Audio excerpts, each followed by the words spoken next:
Hello दोस्तों, 8 साल में पहली बार ऐसा हुआ है कि 1.5 महीने तक सारे मांगलिक कार्यों पर रोक लग गई है। अब आप सोचेंगे कि ऐसा क्यों हुआ है।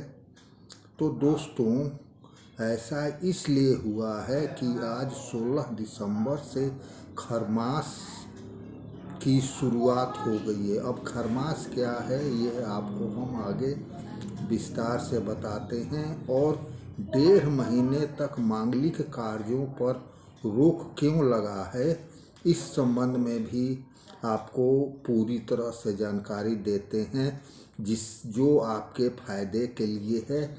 आप जो मांगलिक कार्य करने वाले हैं, उन मांगलिक कार्यों को आप स्वतः रोक देंगे और आप सोचेंगे कि ऐसा 1.5 महीने में क्या है जिससे सारे मांगलिक कार्य रुक गए हैं।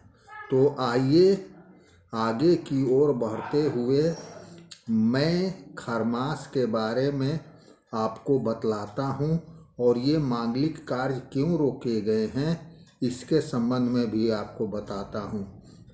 लेकिन दोस्तों, इससे पहले आपसे मेरा नर्म निवेदन है कि मेरे चैनल को लाइक, सब्सक्राइब, शेयर और कमेंट तो अवश्य करें कि आपको यह वीडियो कैसा लगा है। तो चलिए हम इसको आगे बढ़ाते हुए यह वीडियो शुरू करते हैं।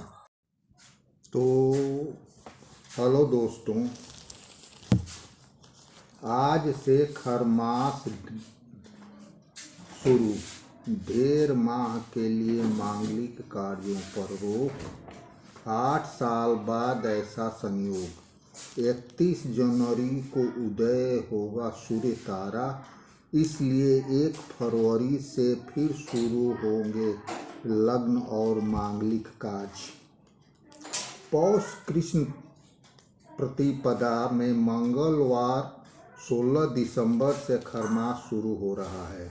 इसके साथ ही हिंदुओं के सभी तरह के मांगलिक शुभ कार्यों पर करीब 1.5 महीने तक रोक लग जाएगी।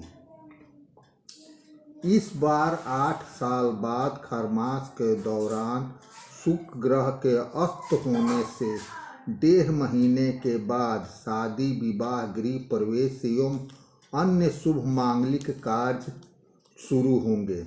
इस दौरान केवल बसंत पंचमी के दिन 23 जनवरी को अबूझ मुहूर्त में होने से इस दिन सगाई, व्यापार आरंभ, विशेष वस्तुओं की खरीदारी आदि हो सकती है।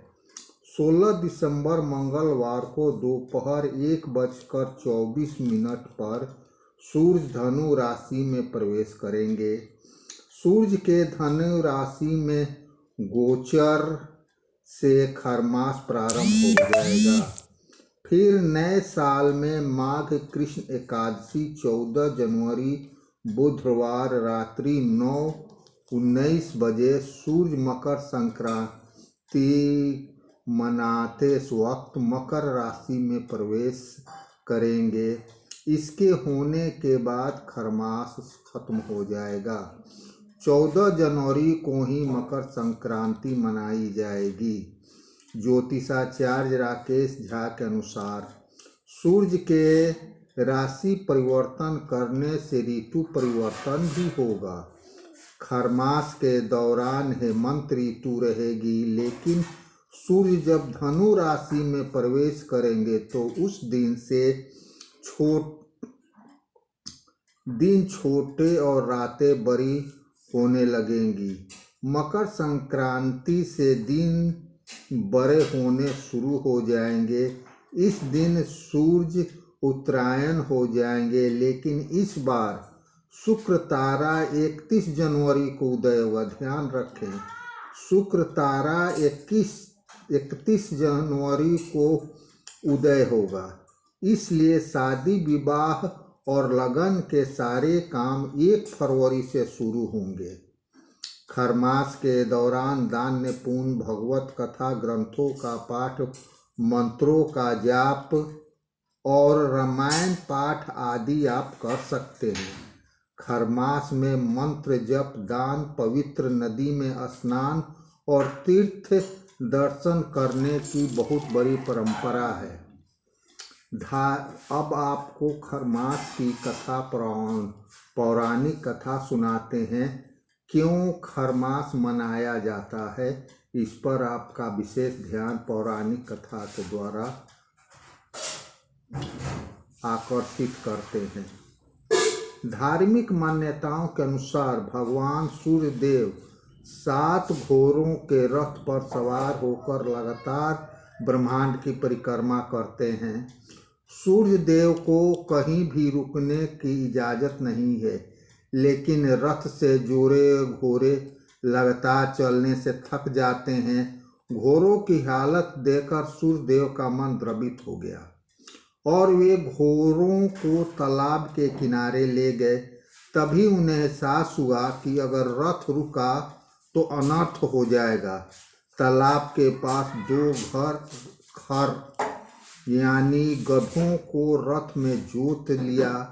गधे सूर्यदेव की रथ के खींचने में पूरी तरह से समर्थ नहीं हो पा रहे थे। इनके रथ की चाल धीमी हो गई। फिर भी सूर्यदेव ने जैसे तैसे 1 माह के चक्र को पूरा किया और घोड़ों को विश्राम करने के बाद सूर्यदेव फिर रथ पर अपनी गति से लौट आए। इस तरह प्रत्येक वर्ष यह क्रम चलता रहता है। इसी से हर साल खरमास लगता है। सूर्य का राशि परिवर्तन किस प्रकार से और काल क्या है, ये आपको बतलाते हैं। सूर्य का धनु राशि में प्रवेश मंगलवार 16 दिसंबर दोपहर 1:24। सूर्य देव का धनु में समयावधि लगभग 1 माह। सूर्य की स्थिति में परिवर्तन 14 जनवरी की सुबह 9:19 बजे मकर राशि में प्रवेश। मकर संक्रांति बुधवार 14 जनवरी 2026। पुण्यकाल दोपहर 2:49 से शाम 5:45 बजे तक। महापुण्यकाल दोपहर 2:49 से दिन में 3:42 बजे तक। बसंत पंचमी 23 जनवरी को। सरस्वती पूजा का शुभ मुहूर्त सुबह 7:15 से दोपहर 12:50 तक। तिथि का आरंभ 23 जनवरी की सुबह 2:28 बजे। राशि का समापन 24 जनवरी की सुबह 1:46। तो इस प्रकार आपने देखा कि किस प्रकार से ये जो खरमास है वह 1.5 महीने का खरमास हो जाता है और आप इसमें शुभ कार्य नहीं कर सकते हैं। आप केवल उसमें पूजा पाठ और पवित्र नदियों में स्नान और दर्शन ही कर सकते हैं। आशा करता हूं कि आपको यह वीडियो बहुत पसंद आया होगा। अगर पसंद आए तो लाइक, सब्सक्राइब और शेयर और कमेंट अवश्य करें। धन्यवाद, थैंक यू। मिलते हैं अगले वीडियो में।